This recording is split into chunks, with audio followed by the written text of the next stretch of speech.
Oh my.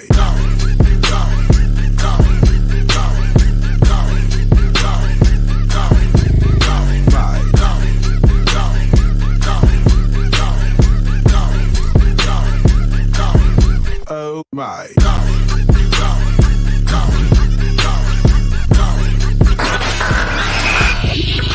You are now tuned in to the Revolution Radio Show. Yo, you know what it is and what it do. It is that time once again. You are officially tuned into the Revolution Radio Show, aka the Revolution Podcast. And I am your host, Jay Love. As always, I am joined by my lovely and talented co-hosts, plural, Miss Cherie Marlene. Hi, everybody. Happy Tuesday. And Miss Melian. Yee, what up, what up? Yo, I am excited. It is another day. It is still Black History Month. For those of y'all who forgot, I told you I'm gonna beat you over the head with this. I got my Kaepernick jersey on right now. I'm repping that. My Black Kaepernick jersey. But today, every day I've been bringing you a highlight for Black history. A lot of people that you don't know, that you weren't aware of the contributions, and other folks that might be a little bit more notable.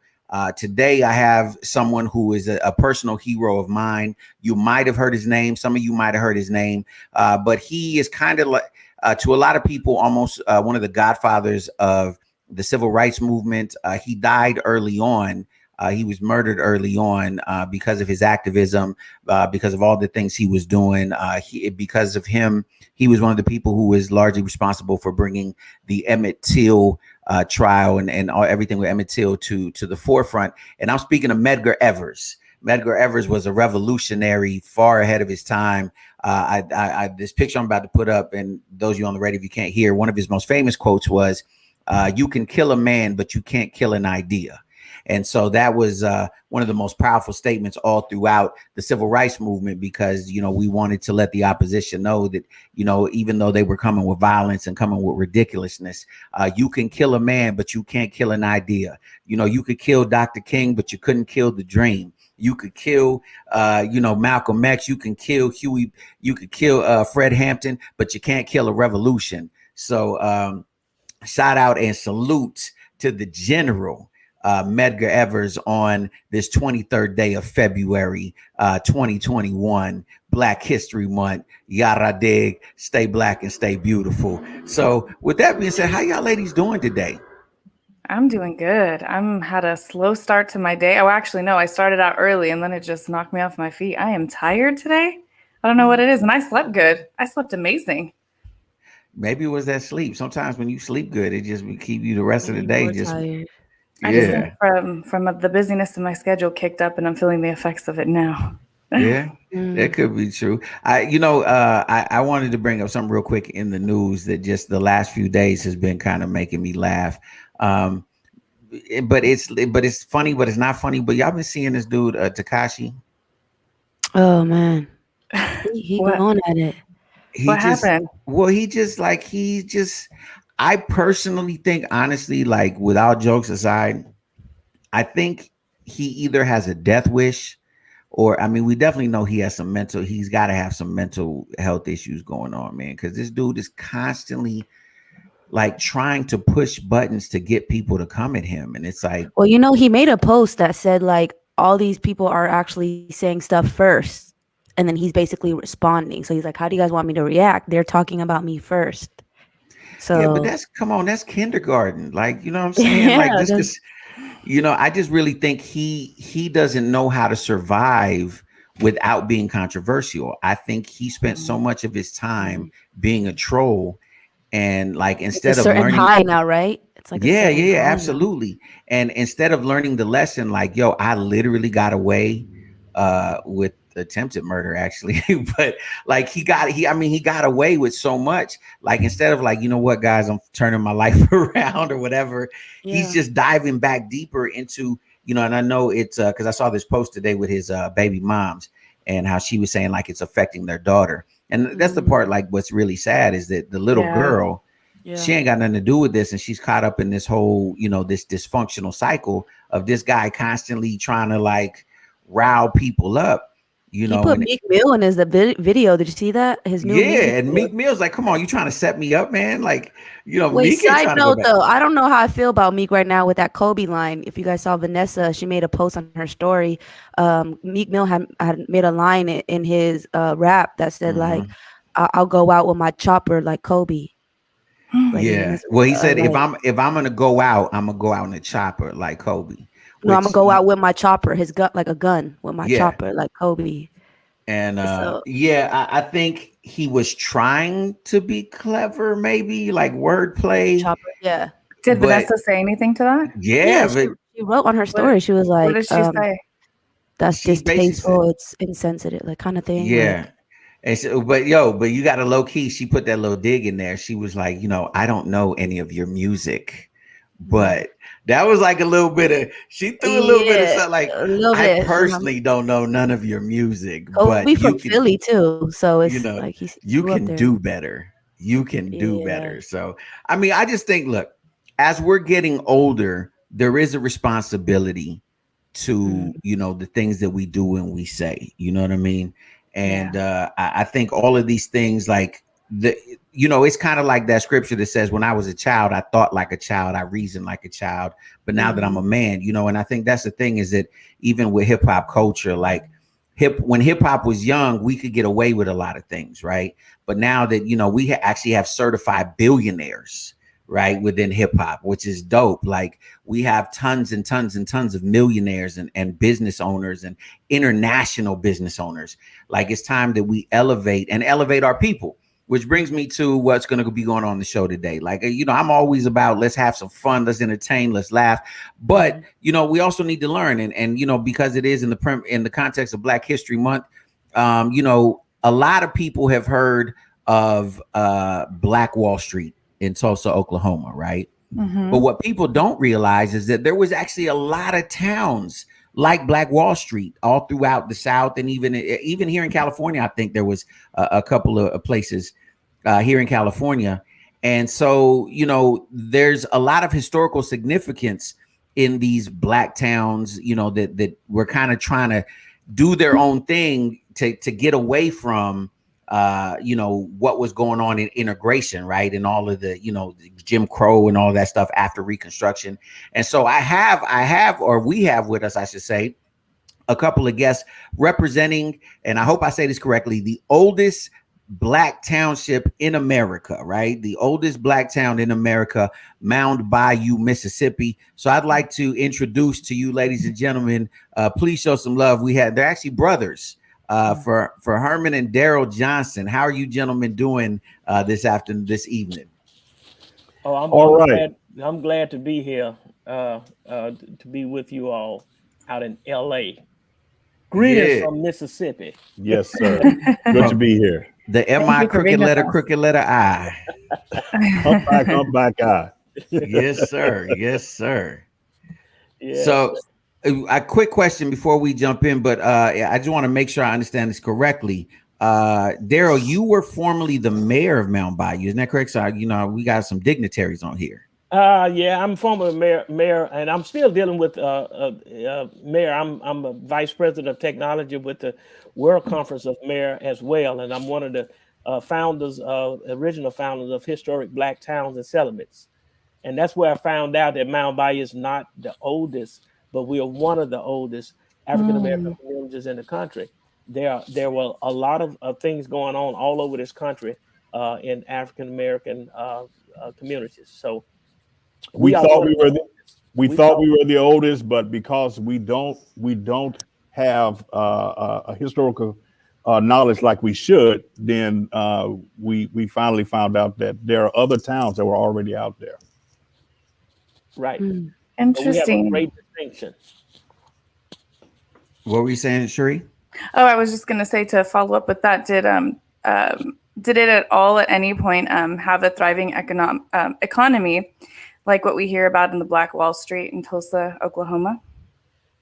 Exactly. As a matter of fact, some of the people from Mound Bayou were some of the people that were influencing as well with the Black Wall Street.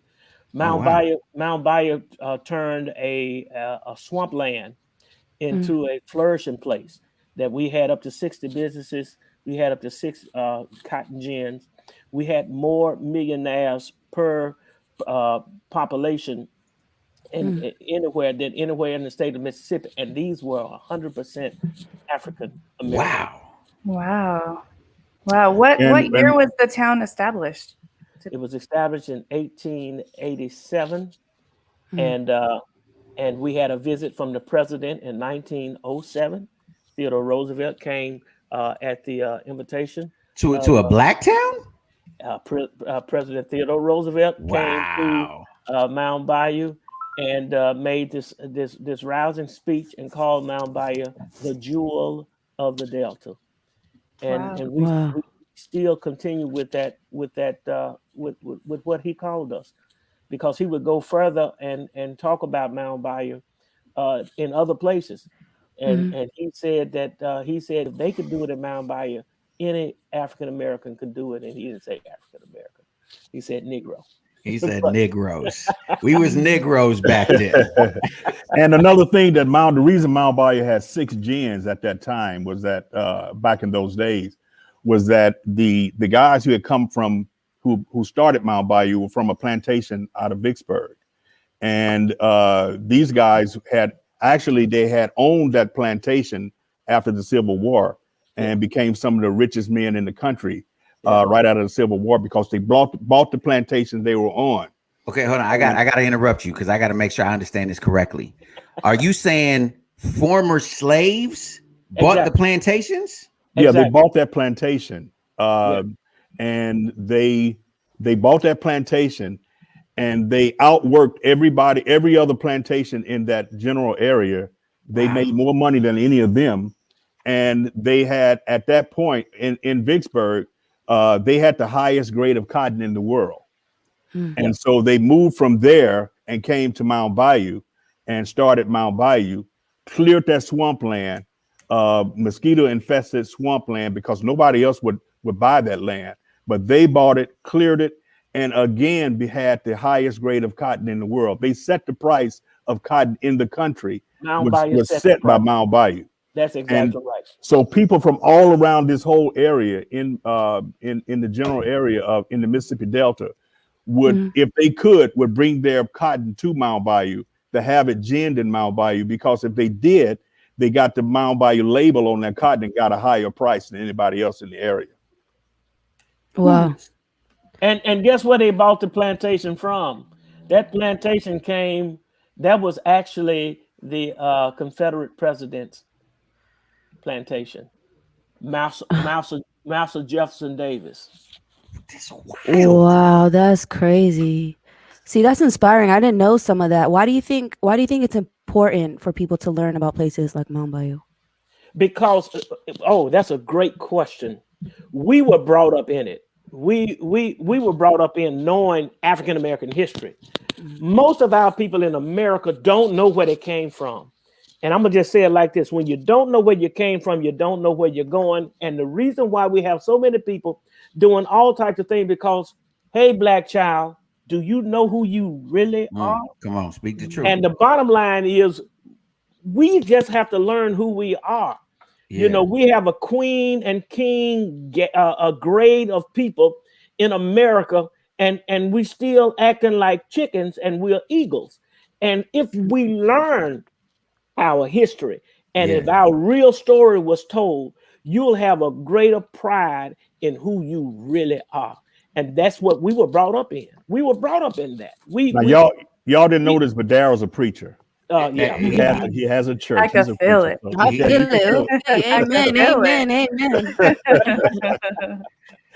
Yeah, but let me just tell you, we had to we got it to a point that the black man in Mound Bayou in the 40s, the 30s, in 1910 was more respected in many areas than white men by white men.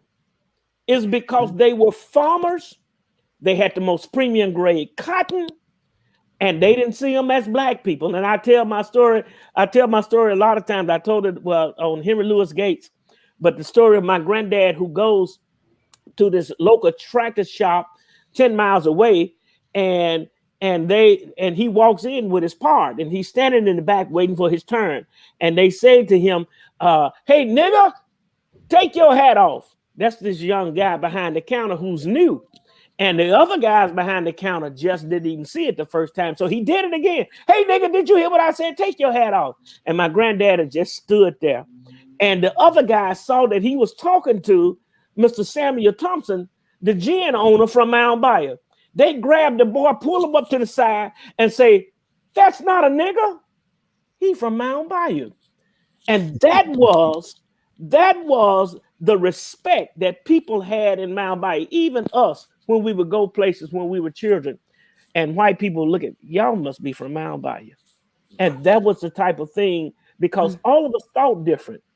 You know, we stayed at the top. We thought at the top. We always thought that, and I felt sorry for white people because they weren't. Man, this giving me this sound like Mount Bayou was the original Wakanda, like, you know. Yeah, and it can be, and it still can be. It Man. still can be. If we're not infiltrated, and if African Americans will point to something and say, "This is where we're going to spend our money. This is how we're going to do certain things. And this is how we're going to make America," then yes, sir. Yes, sir. We could turn what we want to turn into the Wakanda that should be. And it could be better than the Wakanda. Exactly. You feel what I feel, Jay. You feel what I feel. Cause look, I'm younger than y'all a little bit.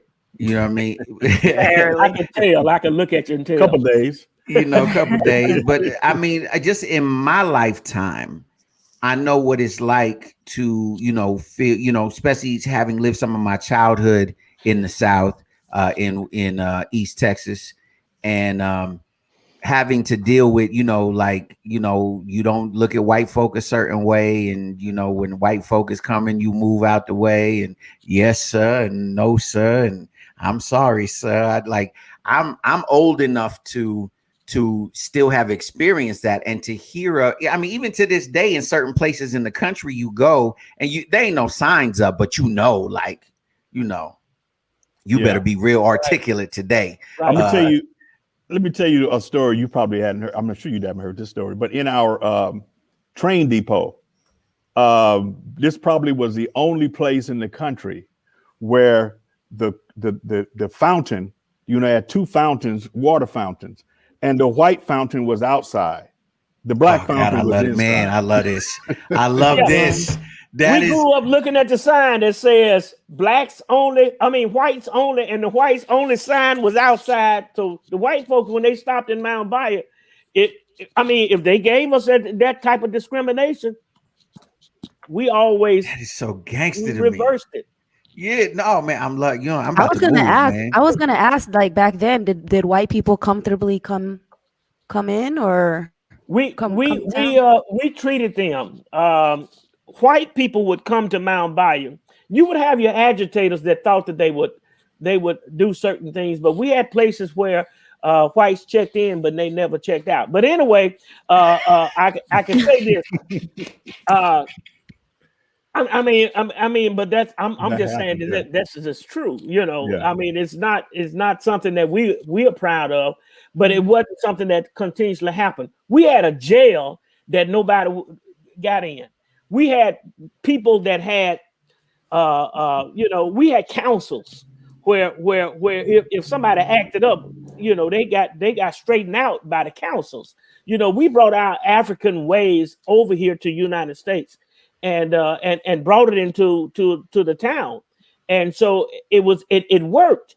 But whites saw Mount Bayou as the place because, you know, they were jealous. A lot of them were jealous, and a lot of them showed their jealousy. When we had our bank, and they worked so hard to stop our bank, Booker T. Washington came and in 1912 and opened up this oil mill. He spoke at the oil mill. As a matter of fact, Booker T. Washington and the person that owned the bank here in Mount Bayou were very good friends.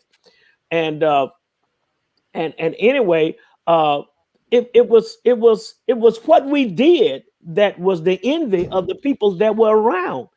So tell them the story about the bank. It was whites that would come to Mount Bayou to the yard sales of some of the guys in Mount Bayou. I'm sorry. It's just so hard for me to picture white. I mean, it's a beautiful thought that white people would be envious of, and really just, I mean, that's just such an amazing picture to think that it was a place where black folks had dignity to the extent that white folks would be envious back then even. It's the same. It's the same concept that what we did is the same as what happened at Black Wall Street. It's the same as what happened with African Americans all around the country when they were envious. When people, because what were they saying? They were saying that black people were not fully people. So if you keep saying that and you keep saying that you're supreme, if you keep saying that I'm above black people and you see them doing better than you, that says a whole lot about you. Man, I'm really loving this, man. We got so many things to ask you, but we gonna pay a couple bills real quick. Ladies and gentlemen, if you just tuning in, this is the Revolution Radio Show on 102.3 FM KCAA in the Inland Empire. We have with us some representatives from one of the oldest black townships in America, Mound Bayou, Mississippi, the Johnson brothers, Herman and Daryl Johnson. But we'll be back in just a minute. I'm telling you, this is the most fascinating thing I've heard in a long time. But right now, we're gonna pay a couple bills. We'll be right at you in just a minute. Exotics Wellness. From massage oils to bath bombs, from drops to pain bombs, everything you need in exotic CBD wellness. Go to www.queenexotics.com. That's www.queenexotics.com or Queen Exotics on Instagram.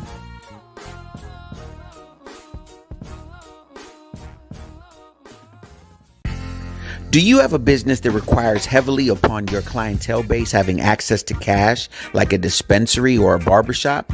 Or maybe you're in the market for one of the new cutting-edge Bitcoin ATMs or self-serve kiosks. Whatever your ATM needs, reach out to my man Guy, the ATM Guy, at 855-4ATM-GUY. That's 855-4ATM-GUY or online at www.atmguy.net. Without even lifting a finger, achieve the body of your dreams. You're perfect the way that you are, but if you've been struggling to tone up and love your body, there's something that can help you get there. Put down the box of chocolates and pick up a wrap. No, not that kind. A wrap that you can wear. That's Gym in a Box. The Core Wrap, the best body shaper anywhere. It features ultimate performance technology, Tone Up 15 to firm tone and strengthen your abs as it shapes your waist. That's Gym in a Box. Go to gyminabox.la to get yours now. That's gyminabox.la because you deserve your dream body. Oh, if you just tuning back in, this is the Revolution Radio Show on 102.3 FM KCAA in the Inland Empire, worldwide, everywhere else. And it's a special Black History edition today. We talking to two representatives from one of the oldest black townships in the country, from Mound Bayou, Mississippi. And man, this is so fascinating. I'm really tripping like on all the information that y'all are giving us, man. I'm telling you, I'm real tempted to get up and move. It's crazy. It kind of seemed like a whole nother country what you guys are talking about. Mhm. So I noticed that you guys had mentioned, Roosevelt came, Booker T. Washington. Who are some other important notable influences that you feel shaped Mound Bayou? Well, tell them. Yeah. Dr. T.R.M. Howard was really important during the civil rights era. Dr. T.R.M. Howard came. He was the medical director for the Taborian Hospital. We built a hospital in 1942.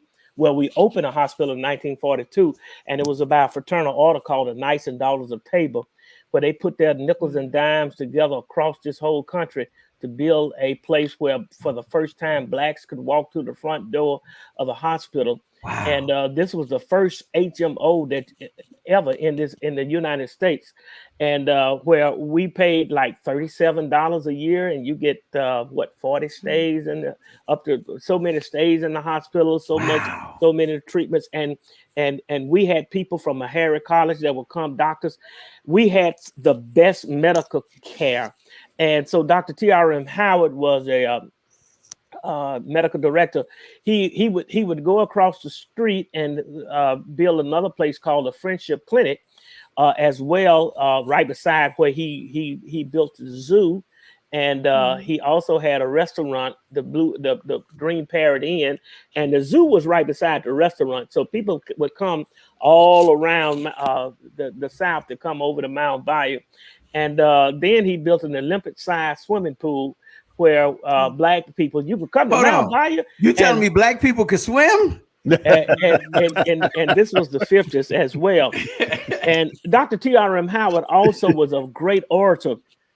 And so he was absolutely tired of what was going on. And I'm just saying Dr. T.R.M. Howard, but I could go down the list. Mavis Staples was born in Mound Bayou. Rena Evers, who's my friend, was actually born in Mound Bayou as well. That's Medgar Evers' daughter. Both she and her brother were born in Mound Bayou. Wow. And but when you say a hospital in Mound Bayou, Mississippi, for the first time, black people from all around could come in, there's a lot of people from the South that were born in Mound Bayou. There were so many babies born in Mound Bayou. So a lot of people going around from the 40s, 50s, and 60s, and even the 70s that have on their birth certificate Mound Bayou, Mississippi, because they wanted their children to be born in this all African American community. But Katie Hall, Congressman Katie Hall, is the one who introduced the bill for the Martin Luther King celebration. The reason that we celebrate, she came up with that idea. Wow. And that holiday, that lady is from Mound Bayou, Mississippi, Fannie Lou Hamer. I used to play with her. I remember I was telling my brother, I remember the time that she came at one of the at the hospital. She came to one of their outings in the front. And during that time, ladies used to dress so beautiful. And I'm not saying they don't do it now, but your nurses had your white stiff uniforms and the pretty little white hats and all of that, and people had pride in a whole lot of the things that they wore. But anyway, Fannie Lou Hamer would sit out there, and my dad, who took the place. For those who don't know, who is Fannie Lou Hamer? We got a lot of young folk listening. Well, Fannie Lou Hamer was a lady that coined the phrase, "I'm sick and tired of being sick and tired." She was the one that told the Democratic Party, if y'all won't, we're gonna sit here because y'all gonna seat us as delegates. They wouldn't seat her and at the Democratic convention. At the Democratic convention. And so she was a civil rights worker, and she actually died in Mound Bayou. But people still talk about Fannie Lou Hamer. But I was just telling you about how, these are the type of people that I would say it was like an everyday thing. I remember my daddy, who was on the radio, and my brother as well. He took us over to my dad took us over to her house one Saturday. She was cooking chitlins in there. I remember you could when somebody cooking chitlins. Yeah, she was cooking chitlins, and they had chitlins and spaghetti that day. And I remember that. But people just would visit her house, and they, doing a lot of civil rights strategy meetings and stuff like that. But my dad, who's still living, is the one who took Medgar Evers' place when Medgar Evers left Mound Bayou. Wow. So when you talk about celebrating and saluting Medgar Evers is one of the persons that we are going to celebrate more, having left Mound Bayou and going to be the NAACP person that represents the NAACP before he. But he I think died. you should tell us the story about the connection between Emmett Till, the Emmett Till case, and T.R.M. Howard, because without T.R.M. Howard, we would not know about the Emmett Till case. And but Daryl, I think you should tell them about that story. Yeah. So Emmett Till gets killed, and thanks for pulling me back in. Emmett Till gets killed, and so Dr. T.R.M. Howard says to J. Edgar Hoover, you all need to come and you all need to investigate what's going on. The black people down here in Mississippi, and we are not going to stand for this anymore. And there was a call. There was a call, a clarion call to the federal government to address this. And so he was a great orator. He would go over to Martin Luther King Senior's a church over there in Alabama, and he would speak about what happened to Emmett Till. In the meantime, he would host Emmett Till in his house in Mount Bayou. Not Emmett Till, but Mamie Till, who came after Emmett was killed, and he would move her back and forth quietly with guns all over the place. He had guns all over his car, but it was real dangerous at that time. But he would speak at that and start when they started the Montgomery bus boycott just before it. What's the lady name? Rosa Parks. Yeah, Rosa Parks was there. Wow. So he spoke. Well, let me get here. He spoke at the church in Alabama, and he was really ticked off about what had happened to Emmett Till, and he was a very, very fiery orator anyway, and he so moved the audience that 4 days later, one of the people in the audience sat down on the bus, and that was Rosa Parks, because she would tell you that the reason she sat down and didn't get up was because of Emmett Till, where she had heard a lot about it from T.R.M. Howard. Wow. And she said when T.R.M. Howard came and told them about what actually had happened, she said she made up her mind. She was not going to continue. And she said that many times in her interviews that it was Dr. T.R.M. Howard. So here's the deal. He would go to Madison Square Garden, Dr. T.R.M. Howard, and raise money, and there he would direct money back for the Montgomery bus boycott. And a lot of people, because we don't tell and we let other races tell our story, we don't know our story. And Dr. T.R.M. Howard was all in the midst of the story, and Mount Bayou was all in the middle of the story. As a matter of fact, if it was not for Dr. T.R.M. Howard, we would not have had a civil rights movement like we had. Now, something could have happened, but the movement that, everything fell in line, fell in the right place. And Dr. Martin Luther King did what he did afterwards. He was being mentored by none other than Dr. T.R.M. Howard. As a matter of fact, Martin Luther King was on his way to Mount Bayou when he got shot as well in Memphis, Tennessee. Wow, God, wow, that's so fascinating to hear. Man, you need to write a book. Yeah, are there any books about Mount? There are some books. There are a few books that are written about the history of Mount Bayou, but I am in the process of writing books. The early history is written by there was a book written years ago, and it's called The Pursuit of a Dream, and it's by Janet Sharp Herman, and I think it's still in print. And that's a good book. You can learn about what happened really on the plantation. That's a fascinating story about what happened with the guys on the plantation, because they on that plantation in Vicksburg, out of Vicksburg, it wasn't typical because those ex-slaves or enslaved men were taught to read and write, and they actually ran the plantation down in Vicksburg. They ran it. And not only did they run it, they had businesses there on the plantation. And so it was natural for them when the Yankees came in, or the Union Army came down, it was natural for them to sell it to the ex-slaves, because they would actually run it anyway.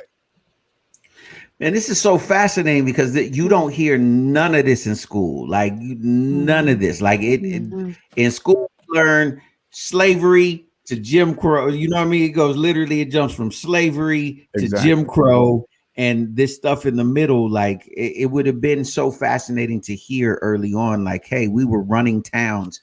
We had our own, economies that were not only self-sustainable, but were enviable by other people's in the. That would, like you were saying earlier, would allow a young person to say, like, there's more that we can strive to than just being second class or quote unquote ghetto or whatever. So this is so fascinating to hear that. And the fact that the town still exists, and I think I saw a number today that it's still 96% black, which is but but no, Phil and Kim and you can name the people. You can name the white people in town. That's what he's doing. but J Love, I want to say this, man. Who gonna tell the story? Who gonna tell you of the accomplishments of African Americans? Who's gonna write in those history books that black folks did all of these wonderful things other than us? Well, that's why we got you on the show today. So who had the pen in the past? The person that had the pen in the past painted the picture. That's a lot of P's right there. Painted the picture that they wanted you to see. But now it's time for us to stand up.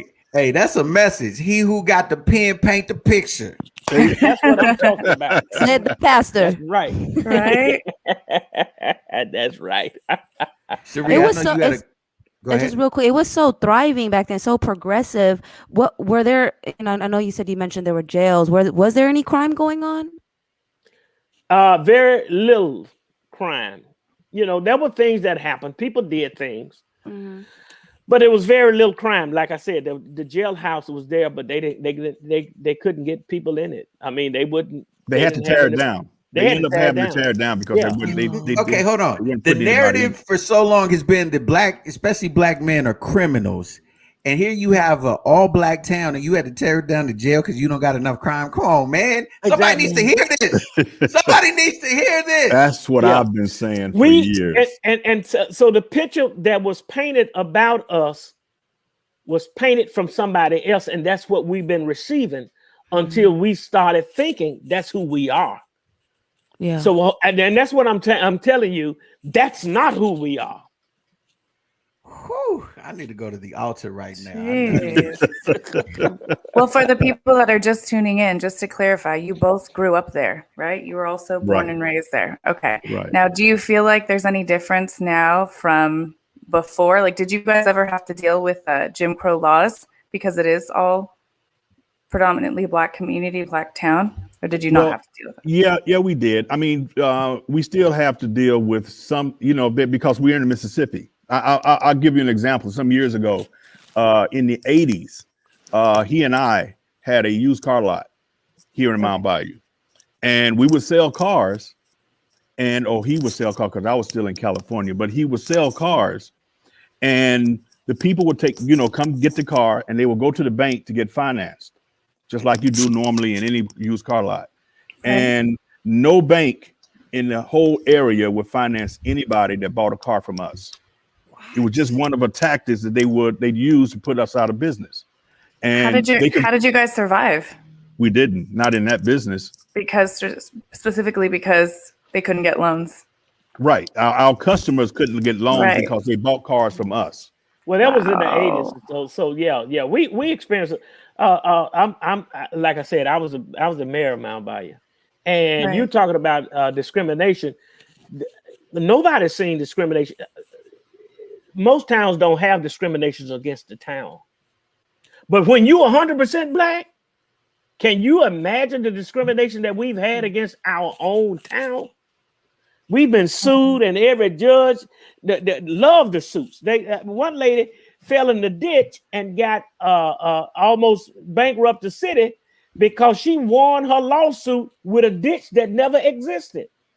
Wow. It was a white lady. And was the only reason was her name Karen? She was the original Karen. She was the original Karen.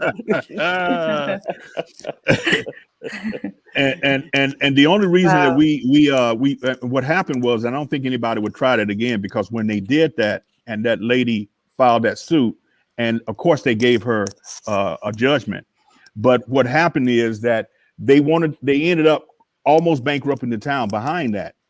And WDIA in Memphis, who was a good partner of us because we were doing things with them for years. A black radio station. Yeah, there's the black radio station in Memphis. They put it out that they were going to come down and do a rally for Mound Bayou. Mhm. And they had, on that one Saturday that they did this, they had the longest caravan ever. They had 33-mile caravan from Memphis to Mound Bayou. And they brought in all of those people from Memphis, and they raised over, I think the figure is about $250,000 for Mound Bayou. Paid that lady and gave us extra money. So Wow. I don't think they would do that anymore. Wow. That's incredible. Yeah, so they turned a bad thing into a good thing. It was black people from everywhere coming in and say, "We're gonna save Mound Bayou. You're not gonna pull this black town down." And they came in from everywhere, and they came in. I mean, they came in. You had motorcycle clubs, car clubs, and all types of people coming together. Y'all going to Mound Bayou, and they were coming to Mound Bayou, and they brought this big check. Say, Wow. we're taking care of this. What a sight to see. It was. Awesome. It was. When was that? What year was that? You know what? I got to put that down because I don't know what year that was.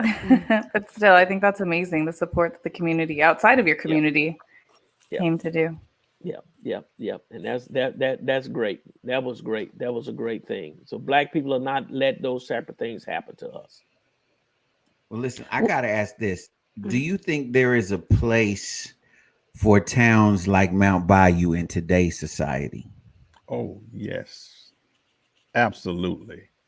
And the organization that Darryl belongs to, Historical Black Towns and Settlements Alliance, is an effort to draw people back to towns like Mount Bayou. And we believe that in the US, a lot of times you'll see this happen when there's a killing or there's a shooting or there's, somebody black got killed for no reason at all. And then you see the sentiment on social media about how we need to have our own place, or people will start saying we need to move to Africa and we need to go here and we have our own places. We have our own places, the black towns, like Mount Bayou, that are already here, that if we get together, we can build our own places. We can build hotels and golf courses and entertainment and do all of that in a town like Mount Bayou. We don't have to go anywhere else, and we can centralize our whole existence in towns like Mount Bayou and just bring the infrastructure here. And one of the things that we're doing in Historic Black Towns and Settlements is that, whatever we do with success in one city, we're gonna try to mimic that in the other ones. We got together. I'm one of the founding 5 members of the Historic Black Towns and Settlements, along with Eatonville, Florida, Grambling, Louisiana, Hobson City, Alabama, and Tuskegee, Alabama as well. And I was the mayor of Mount Bayou. We all got together, and now we have so many African American communities and settlements that are working along with us as we are working on getting people to look back at these African American communities and then empower those African American and even black communities in Canada. In Canada, we got Canada. Canada is involved with us as well. Man, I think I'm gonna start Loveland. We're gonna start Loveland. Have you guys moved out, or have you been there the whole time? And I can see why, but what made you guys kind of stay in Mount Bayou? Why you guys my brother just came back from California, but I've been here all of my life, other than going to college. And when I came back, my wife and I, we opened up businesses, and so We open up one business, we open up another business, we open up another business, we open up another Mm. business, because I believe in us. Okay, we need some sponsors, Daryl. All them businesses. Yeah, we need some sponsors. We need some sponsors too, because right now I'm the president of the Civic Club, and we're opening up a museum for the first time. Mm. And we really want to tell our story. And so one of the things as we're doing is telling this story. We want other people to come alongside us as well to help us tell this African American story. We're not just telling the Mound Bayou story, what we did here, but we want to tell the real African American story. We got to tell it, and we got to tell it like it was, and not sugarcoat it, and not hide something over here. We need to tell it. We need to tell the story about the real story about hangings. We need to tell the real story about how much they stole land from us. We need to tell all of those stories, and then how we prevail in the midst of all of that. We need to tell the stories of inventors. We need to tell the story of people that served in the military for us. Mhm. We need to tell the story of the real Black church. It is different from anything else. It is our community, and we need to tell the whole story of who we really are. Exactly. Can I get an amen? Amen. Amen. A to the man. So I know your brother was mentioning you are a pastor, you were a pastor. Are you pastoring a church right now? I've been pastoring since 1982. I started a church in 1982. And then I started opening businesses after that. So I'm just gonna throw this one out for free. So that means your sustenance is, because people been we gonna have another episode on the church in general, but since we know that you own businesses, that means your sustenance ain't off of the tithe plate, because you got businesses, because you like Abraham setting up tents and businesses or everything. Here's the deal. I am teaching people how to tithe. Because the founding of Mound Bayou was a spiritual thing, and the foundation of it was basically he's saying, I want to show people how to live for God in a city of your own. And he told y'all build a city, and we're gonna live in this city, and we're gonna live without the white man over our head. We're gonna have God over our head, and we're gonna obey him. That's the key to what actually happened in Mound Bayou. But the finances part, God inspired me to do these other things. I bought a flower shop. Didn't know that I had the gift to do flowers myself. Bought it for $300, and then when the man told me it's $20,000 worth of inventory, and after the Lord has fixed this for me to buy for $300, I asked the man, "Can you take $100 down and $100 a month?" And he said sold. And so when you see those types of things, and those are types of things that I live by faith in God, because I believe God did all of that. Favor is correct. I believe he did all that to bring us to this day, that we can be able to tell the real story, because somebody got to tell the story of African Americans. Absolutely. It has to be told. And if people want to learn more about you, where can they find you guys? Where do they go? Well, the name, my email is easy. The name of our city is Mound without a T. It's the D. Mound Bayou. And my email is moundbayou@gmail, moundbayou@live. You can go to you could that's how they can get me. There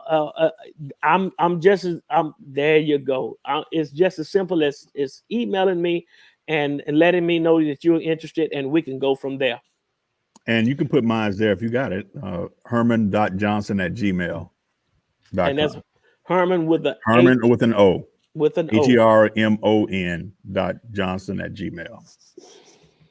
Real quick, Herman, what are you up to nowadays? Are you a pastor too? No. I wasn't called to do that. But I was in California for 43 years. And and the pandemic hit last year, and my job went to nothing. So I was always pointing this way to Mississippi. I was always, working while I was in California. I was always calling and working and doing things and writing stuff for the project that we're trying to get done. We were trying to get the museum off the ground. And so when the pandemic hit, it was just an opportunity to come back here. And because the job went to nothing anyway. So why not going back to Mount Bayou? I've been pointing here, trying to get back here anyway. So God works in mysterious ways. Yeah.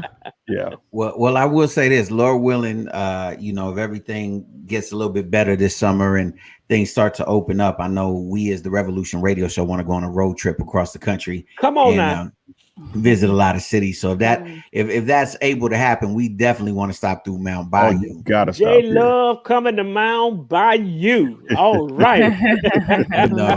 And I get one cheat meal a week. So if y'all got some good barbecue or something, I'm a sucker for barbecue. We know how to do it. Barbecue during the week and fried catfish on the weekend. My brother, we'll even do the gumbo for you. Hey, I'm hungry right now. It's dinner time here in Cali, man. You know what my auntie told me gumbo stand for? She said it stand for throw that in. Whoever in the kitchen.